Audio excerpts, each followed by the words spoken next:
नमस्कार दोस्तों, स्वागत है आप सभी का क्रिकेट टाइम्स के इस खास एपिसोड में। हम बात करेंगे बॉर्डर गावस्कर ट्रॉफी के दूसरे टेस्ट को लेकर जो फिलहाल एडिलेड में खेला जा रहा है। आप दूसरे दिन के पहले सेशन के बाद ये कह सकते हैं कि टीम इंडिया थोड़ी सी पिछड़ी हुई दिख रही है। आप एक तरीके से ये भी कह सकते हैं कि टीम इंडिया की पकड़ फिलहाल थोड़ी सी कमजोर है। ऑस्ट्रेलियाई बल्लेबाज खासकर ट्रेविस हेड अच्छा खेल दिखा रहे हैं। हालांकि दूसरे दिन के शुरुआती सेशन में बुमराह ने ऑब्वियसली इंप्रेस किया है सभी को, लेकिन फिर भी एक तरीके से बैकफुट पर है टीम इंडिया। तमाम चीजों पर हम बात करेंगे। हमारे साथी अक्षत मौजूद है। तो सबसे पहला सवाल तो अक्षत आपसे यही है कि क्या आज भारतीय गेंदबाजी में कमी देखी, खासकर बुमराह को छोड़ के?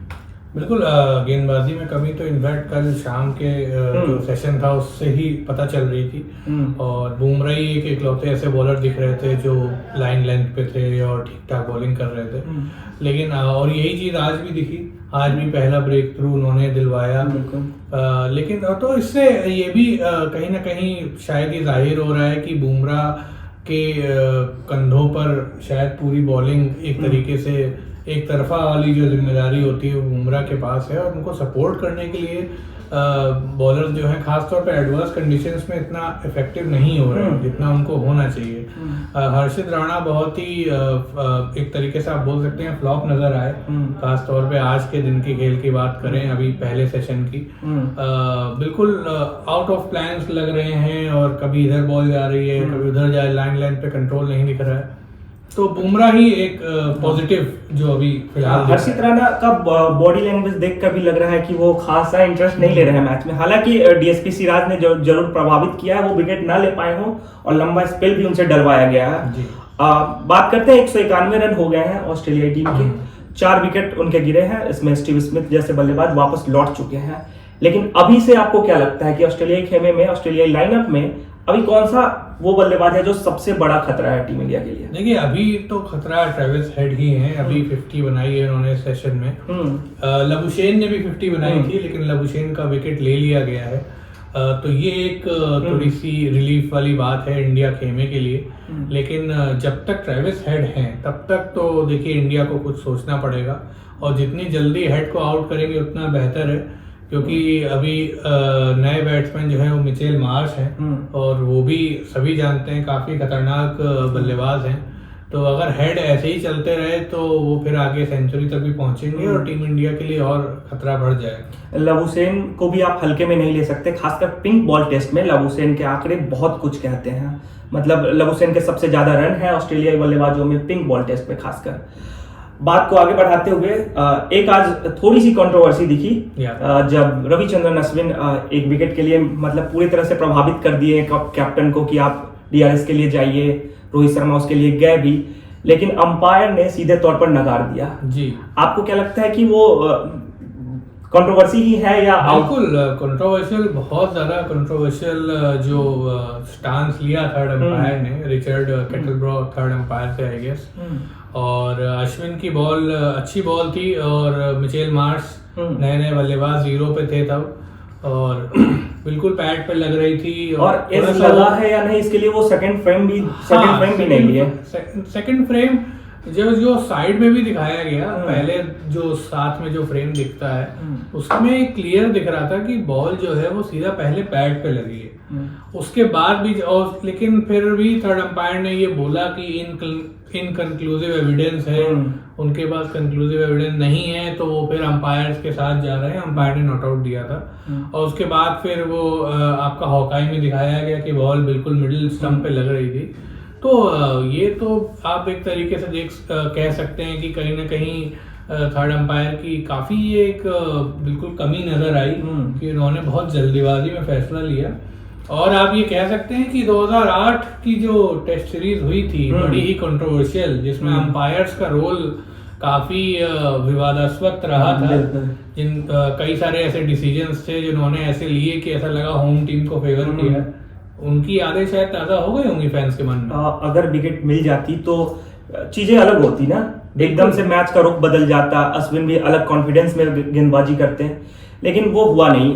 बात करते हैं आगे बढ़ते हुए अब क्या चेंजेस। नीतीश कुमार रेड्डी ने जिस तरह से विकेट लिया, नीतीश कुमार रेड्डी खासकर बहुत प्रभावित कर रहे हैं जब से वो डेब्यू किए हैं। दूसरा ही मैच बल्ले से भी वो कंट्रीब्यूट किए हैं। पहले मैच में भी और दूसरे मैच में भी मुश्किल परिस्थिति में आके मतलब तेजी से रन बटोरे।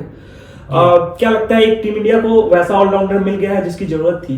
बिल्कुल वैसा ऑलराउंडर मिल गया है, और वैसे ऑलराउंडर पहले हार्दिक पांड्या थे, लेकिन हार्दिक पांड्या फिटनेस इश्यूज के चलते टेस्ट में अपनी जगह कायम नहीं कर पाए। लेकिन हर्षित राणा वो शायद कमी पूरी कर देंगे, जिसकी जरूरत इंडिया को बहुत समय से थी। और इंडियन टीम को हमेशा से ही टेस्ट में एक ऑलराउंडर की कमी खलती है जो पेस बॉलिंग डाले। स्पिन ऑलराउंडर्स तो इंडिया के पास रहते हैं, जडेजा, अश्विन टाइप, लेकिन एक पेस ऑलराउंडर की कमी हमेशा खलती है। अगर आप बात करें पिछले थोड़े से, अगर आप और क्रिकेट को देखें तो कपिल देव के बाद कोई ऐसा इंप्रेसिव ऑलराउंडर टेस्ट में नहीं आया। हार्दिक पांड्या थे, लेकिन कुछ समय के लिए रहे, फिटनेस इश्यूज से बाहर हो गए। लेकिन उसके अलावा ऐसा कोई पेस, इरफान पठान थे उस समय के लिए, लेकिन वो भी अनइवन रहे। मतलब यही है कि मतलब तीनों फॉर्मेट में नहीं खेल पाए लगातार। हार्दिक पांड्या से भी उम्मीदें थी भारतीय फैंस को, लेकिन उस उम्मीद पे फिलहाल नीतीश रेड्डी खड़े उतरते हुए दिख रहे हैं। ये चीजें तो देखने वाली होगी कि फिटनेस उनका कितना साथ देता है। एक चीज और पे आते हैं हम, खासकर रवि शास्त्री का एक बयान आया कि आप एडिलेड टेस्ट के लिए आकाशदीप के साथ जा सकते थे जी। क्या आपको लगता है कि ये बयान सही है, खासकर हर्षित राणा की गेंदबाजी देखने के बाद? बिल्कुल ऐसा लगता है, और आकाशदीप जो है वो एक बहुत ही प्रभावशाली बॉलर हैं और wicket to wicket, line to line ball करते हैं। और ऐसी सिचुएशन में और ऐसे जो पिच कंडीशंस हैं उनमें आकाशदीप बहुत अच्छे बॉलर बनते हैं। और Ravi Shastri being a former coach, अच्छा खासा एक्सपीरियंस है उनको, तो क्यों नहीं लिया गया आकाशदीप को, हर्षित राणा को प्रेफरेंस मिली, ये तो खैर मैनेजमेंट ही जाने। लेकिन ये फैसला उनका फिलहाल तो कुछ अच्छा साबित नहीं दिख रहा है। बल्लेबाजी की भी बात कर लेते हैं, खासकर भारतीय टीम की। पहले भी हमने बात किया डे 1 पे, लेकिन एक बार फिर बल्लेबाजों ने तो जाहिर तौर पर गलतियां करी है। आपको क्या लगता है कि क्या पिच इतनी डिफिकल्ट थी कि बल्लेबाजी मुश्किल हो, या फिर बल्लेबाजों ने ही गलती करी है? देखिए पिच तो ऐसा कुछ लगा नहीं पिच को देखकर कि पिच कुछ ऐसा चेंजेस कर रही है, कुछ एकदम ही अनप्लेबल कंडीशंस थी। पहले दिन भी ऐसा कुछ भी नहीं लगा। यशस्वी जायसवाल का पहली बॉल पे विकेट गया। आप देखिए पहली बॉल तो कोई भी बैट्समैन हो, आप उनको ब्लेम नहीं कर सकते, लेकिन बाकी बल्लेबाजों ने कुछ ऐसा नहीं हुआ कि कोई ऐसा डिसमिसल हो कि अरे लगे क्या बॉल डाल दी है, ऐसा कुछ देखने को नहीं मिला। ज्यादातर डिसमिसल ऐसे हुए जिसमें शायद अभी कह सकते हैं कि विकेट थ्रो किए गए हैं। और तो इसलिए मेरे हिसाब से बैटिंग कंडीशंस उतनी मतलब सही हैं, लेकिन ये शायद इंडिया उस चीज में पीछे रह गई। एक चीज और अक्षत कि जिस तरह से भारत ने पहला टेस्ट जीता पर्थ में, उसके बाद हम दूसरा टेस्ट, डे नाइट टेस्ट खेलने के लिए एडिलेड पहुंचे, और जिस हिसाब से ऑस्ट्रेलियाई टीम पहला मैच हार के आई, लेकिन एक ये बहुत बड़ी चीज नहीं है कि हारने के बाद भी कमबैक कर रही है ऑस्ट्रेलियाई टीम। बिल्कुल, और देखिए ऑस्ट्रेलिया से आप ये उम्मीद करेंगे, ऑस्ट्रेलिया को राइट ऑफ करना इतनी जल्दी एक हार के बाद ये बेमानी सी बात है। और पिंक बॉल टेस्ट उनका एक आप तरीके से कह सकते हैं स्ट्रॉन्ग हैंड है, खासतौर पे एडिलेड में। पिंक बॉल वो कभी नहीं हारे हैं एडिलेड की अगर बात करें। गाबा में एक पिंक बॉल हारे थे वेस्ट इंडीज से, लेकिन एडिलेड में कभी नहीं हारे हैं। और एडिलेड में रिकॉर्ड उनका कमाल का है, स्टार्क का रिकॉर्ड बहुत अच्छा है। अभी सेकंड इनिंग्स में फिर आएंगे बॉलिंग करने। तो देखिए ऑस्ट्रेलिया बिल्कुल जिस तरीके का मैच अभी चल रहा है, ऐसा लग रहा है ऑस्ट्रेलिया कमबैक और अच्छा करेगी इसमें। एडिलेड में बिल्कुल प्रभावी रहती है ऑस्ट्रेलियाई टीम, खासकर गावा में 2 बार उनके खिलाफ इतिहास रचा जा चुका है। एक बार वेस्ट इंडीज ने और एक बार हमारे ऋषभ पंत ने वो कारनामा किया था जिससे टीम इंडिया ने वहां झंडा लहराया। फिलहाल हम इस मैच पे ही बात करते हैं। एक आखिरी सवाल, क्योंकि वक्त की भी कमी है, किस ओर दिख रहा है आपको मैच, किस ओर बढ़ रहा है? देखिए अभी तो सिचुएशन थोड़ा सा बैलेंस है, क्योंकि ऑस्ट्रेलिया की लीड अब शुरू हुई है, अभी एकदम शुरू हुई है लीड।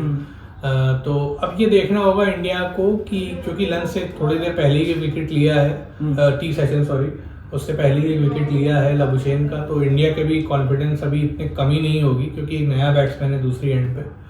तो इंडिया चाहेगी कि जल्दी से जल्दी 2-3 विकेट्स और गिराएं, और ऑस्ट्रेलिया शायद ये उम्मीद करेगी कि ट्रेविस हेड के साथ मिचेल मार्श भी पार्टनरशिप लगाएं। तो अभी तो देखिए मैच कहीं भी जा सकता है। बहरहाल हमने तो कह दिया है कि लास्ट क्वेश्चन है, लेकिन एक क्वेश्चन और बनता है कि आप अपने हिसाब से रोहित शर्मा की अब तक की कप्तानी को, इस मैच की कप्तानी को कितने अंक देंगे 10 में से?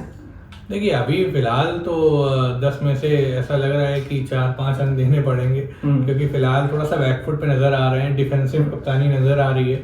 मिचेल मार्श नए बल्लेबाज थे, अश्विन बॉलिंग करने आए और कोई अटैकिंग फील्ड नहीं थी, तो अटैकिंग फील्ड आपको लगानी पड़ेगी, खासतौर पे जब नया बल्लेबाज हो, प्रेशर बनाइए उस पर। और ट्रेविस हेड भी जब बैटिंग करते हैं तो एक आपको शॉर्ट लेग या एक आपको पास में फिल्टर रखना चाहिए, बिल्कुल थोड़ी बाउंसर ट्राई करनी चाहिए, क्योंकि बाउंसर पे वो अक्सर फेल होते हैं।